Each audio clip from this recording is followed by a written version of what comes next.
Diesel అయిపోయింది. ఒక 4 సుట్లు అయితే అయిపోయాక డీజిల్ అయిపోయింది. ఆయనతో పోయి బంకులకు ఒక 500 డీజిల్ కొట్టించుకొని వస్తాను. 500 కొట్టిస్తున్నా అంటే కొంచెం ఉన్నది కాబట్టి 500 కొట్టిస్తున్నా. చూపెడతాడు బండి కూడా మీకు. బండి కాడికి వచ్చినాం. ఇటు మొత్తం అయిపోయింది. ఇటు కొంచెం ఉంది, ఇంకొక 20 సుట్లు ఆయన డీజిల్ అయిపోయింది.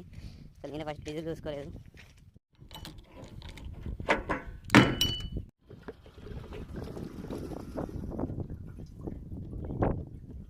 అయితే స్టార్ట్ అయ్యేది, ఎందుకంటే పంపులో డీజిల్ అయిపోయింది కాబట్టి కిక్కర్ కొట్టాలి ఖచ్చితంగా. కిక్కర్ ఫుల్ టైట్ అయితే కొట్టాలి. వచ్చి బండి స్టార్ట్ చేస్తే ఓకే, బండి స్టార్ట్ అయింది. Okay, bye friends. మరిన్ని కొత్త వీడియోతో మళ్ళీ కలుద్దాం మరో చాట్లో.